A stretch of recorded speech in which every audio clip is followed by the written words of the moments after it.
Hello നമസ്കാരം, പുതിയൊരു വീഡിയോയിലേക്ക് എല്ലാവർക്കും സ്വാഗതം. ഇന്നത്തെ വീഡിയോ മത്തൻ എരിശ്ശേരിയുടെ റെസിപ്പിയാണ്. സമയം ഒട്ടും കളയാതെ നേരെ വീഡിയോയിലോട്ട് പോകാം. എരിശ്ശേരിക്ക് ആദ്യം വേണ്ടത് വെള്ളപ്പയറാണ്, അതായത് വൻപയർ.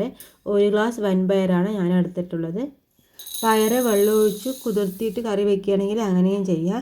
ഞാനിവിടെ കുതിരാനൊന്നും വെച്ചിട്ടില്ല, നേരിട്ടാണ് കറി വെക്കുകയാണ്. വെള്ളപ്പയർ കുതിർത്തിയിട്ട് വേവിക്കുകയാണെങ്കിൽ 1 വിസിൽ വേവും, അല്ലെങ്കിൽ ഒരു 3 വിസിൽ വേണ്ടി വരും. പയറ് കഴുകി കുക്കറിലിട്ട് വേവാൻ ആവശ്യമുള്ള വെള്ളം ഒഴിച്ച് വേവിക്കാൻ വെച്ചിട്ടുണ്ട്. പയറ് വെന്ത് വരുമ്പോഴേക്കും നമുക്ക് അതിലേക്കുള്ള അരപ്പ് റെഡിയാക്കാം. അരപ്പ് റെഡിയാക്കാനായിട്ട് ഒരു പാനിൽ കുറച്ച് വെളിച്ചെണ്ണ ഒഴിക്കുന്നുണ്ട്. വെളിച്ചെണ്ണ ചൂടായി വരുമ്പോൾ അതിലേക്ക് 1/2 സ്പൂണോളം ചെറിയ ജീരകം ഇടുന്നുണ്ട്. ജീരകം പൊട്ടി വരുമ്പോൾ അതിലേക്ക് കുറച്ച് കറിവേപ്പില, 2 അല്ലി വെളുത്തുള്ളി, 3 കുഞ്ഞുള്ളി, ഇതെല്ലാം കൂടി ഒന്നിച്ച് തന്നെ ഇട്ടിട്ട് ചെറുതായി ഒന്ന് വഴറ്റിയെടുക്കാം. ഉള്ളിയൊക്കെ ഒന്ന് ചൂടായി വരുന്ന സമയത്ത് കറിക്ക് ആവശ്യമുള്ള തേങ്ങ ചേർക്കുന്നുണ്ട്. ഞാനിവിടെ തേങ്ങ കുറച്ചേ എടുത്തിട്ടുള്ളൂ. 1 മുറി തേങ്ങയിൽ പകുതി മാത്രം ചിരകിയെടുത്തതാണത്.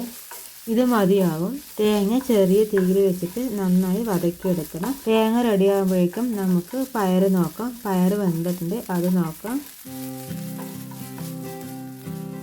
കുക്കർ തുറന്ന് നോക്കുകയാണ്. കുക്കറിൽ പ്രഷറൊക്കെ പോയിട്ടുണ്ട്. ഇതാ പയറ് വെന്തിട്ടുണ്ട്. 3 വിസിലാണ് എടുത്തത്. ഇതണ്ട പയറ് വെന്തു. ഇനി ഇതിലേക്ക് ചേർക്കേണ്ടത് മത്തനാണ്.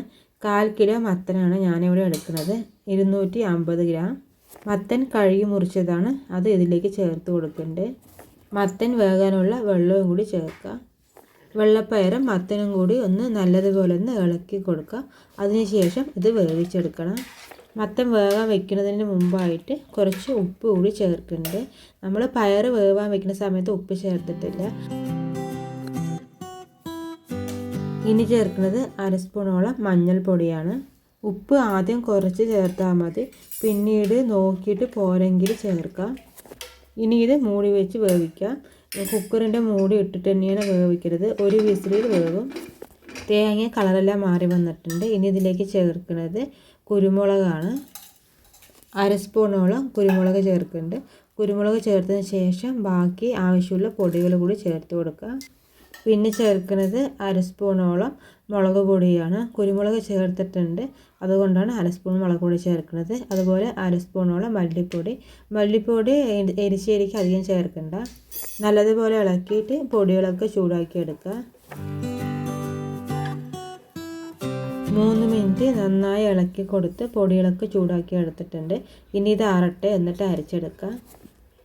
അരപ്പ് ആറുമ്പോഴേക്കും മത്തൻ വെന്താൻ നോക്കുക. കുക്കറിൽ പ്രഷറൊക്കെ പോയിട്ടുണ്ട്, തുറന്ന് നോക്കുകയാണ്. കുക്കറിൽ വിസിലിട്ടിട്ട് തന്നെ വേവിക്കണമെന്നൊന്നുമില്ല. മത്തനായതുകൊണ്ട് പെട്ടെന്ന് വേകും. ഇതുണ്ട് നന്നായി വെന്ത് ഉടഞ്ഞിട്ടുണ്ട്. വിസിലിട്ട് വേവിച്ചത് കൊണ്ട് തന്നെ ഇത് ഉടയ്ക്കാനൊന്നും നിൽക്കണ്ട. ഇളക്കി വരുമ്പോഴേക്കും നന്നായി ഉടയും. മത്തൻ നന്നായി ഉടയുന്നത് ഇഷ്ടമല്ലെങ്കിൽ വിസിലിടാതെ വേവിച്ചാൽ മതി. എനിക്ക് നന്നായി ഉടയണതാണ് ഇഷ്ടം, അതുകൊണ്ടാണ് ഞാൻ വിസിലിട്ട് വേവിച്ചത്. ഇനി ഇതിലേക്ക് അരപ്പ് ചേർക്കുന്നുണ്ട്. അരപ്പെല്ലാം ഒഴിച്ചതിന് ശേഷം ജാറ് കഴുകി അതിൽ വെള്ളവും കൂടി ഒഴിച്ചിട്ടുണ്ട്. ഇനി എല്ലാം കൂടി ഒന്ന് ഇളക്കി കൊടുക്കണം. ഇപ്പോൾ കറി ഇളക്കുമ്പോൾ കുറച്ച് വെള്ളം കൂടുതലുള്ളതുപോലെ തോന്നും. മത്തനായത് കൊണ്ട് തന്നെ കറിയൊക്കെ ഒന്ന് ആറി വരുന്ന സമയത്ത് ഒന്ന് കുറുകും. കുറച്ച് നേരം ഒന്ന് തിളപ്പിക്കുകയും ചെയ്യുന്ന സമയത്ത് കറി ഇത് കുറുകും. ഇനി ഇതിലേക്ക് ചേർക്കുന്നത് മധുരത്തിനായിട്ട് 2 വെല്ലം പൊടിച്ച് ചേർക്കുന്നുണ്ട്. വെല്ലവും കൂടി ഇട്ട് ഒരു 5 മിനിറ്റ് നേരം നന്നായി ഒന്ന് തിളപ്പിച്ചെടുക്കാം. വെറുതെ ഇളക്കരുത്. ഇളക്കി കഴിഞ്ഞാൽ മത്തൻ നല്ലതുപോലെ ഉടയും. 5 മിനിറ്റ് കഴിഞ്ഞു കേട്ടോ. ഇതാ കറിയൊക്കെ കുറുകി വന്നിട്ടുണ്ട്. നന്നായി കറി കുറുകി വന്നിട്ടുണ്ട്. ഇനി ആറുമ്പോൾ കുറച്ചുകൂടി കുറുകും കേട്ടോ.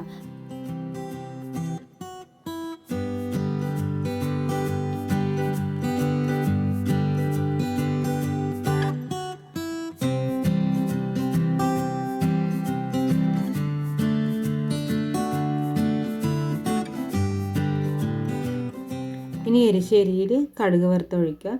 അതിനായിട്ട് കുറച്ച് വെളിച്ചെണ്ണ ഒഴിക്കുന്നുണ്ട്. ഇനി ഇതിലേക്ക് കുറച്ച് കടുകിട്ട് പൊട്ടിക്കാം.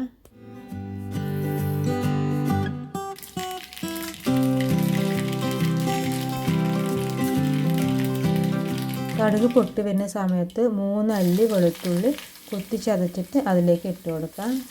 വെളുത്തുള്ളി മൂത്ത് വരുന്ന സമയത്ത് 2 വറ്റൽമുളക് പൊട്ടിച്ച് അതിലേക്ക് ഇട്ട് കൊടുക്കുന്നുണ്ട്. വറ്റൽമുളകൊന്ന് ചൂടായി വരുന്ന സമയത്ത് കുറച്ച് കറിവേപ്പില കൂടി ഇട്ട് കൊടുക്കുന്നുണ്ട്. ഇനി ഇത് കറിയിലേക്ക് അങ്ങോട്ട് ഒഴിക്കാം. അപ്പോൾ നമ്മുടെ എരിശ്ശേരി റെഡി ആയിട്ടുണ്ട്. ഇനി ഇതൊന്ന് ഇളക്കി കൊടുത്തിട്ട് ഒരു 5 മിനിറ്റ് നേരെ മൂടി വെക്കണം കേട്ടോ. അപ്പോൾ നിങ്ങൾ എന്തായാലും ഇത് ട്രൈ ചെയ്ത് നോക്കണം. ഈ വീഡിയോ ഇഷ്ടമാകുകയാണെങ്കിൽ വീഡിയോയ്ക്ക് ഒരു ലൈക്ക് തരണം. ഈ ചാനൽ ഇഷ്ടമാകുകയാണെങ്കിൽ ഈ ചാനൽ സബ്സ്ക്രൈബ് ചെയ്ത് സപ്പോർട്ട് ചെയ്യണം. വീഡിയോനെ കുറിച്ചുള്ള നിർദ്ദേശങ്ങൾ താഴെ കമൻറ്റ് ബോക്സിൽ കമൻറ്റായി രേഖപ്പെടുത്തണം. എനിക്കും ഇതുപോലുള്ള നല്ലൊരു വീഡിയോ ആയിട്ട് വീണ്ടും കാണാം. ബൈ.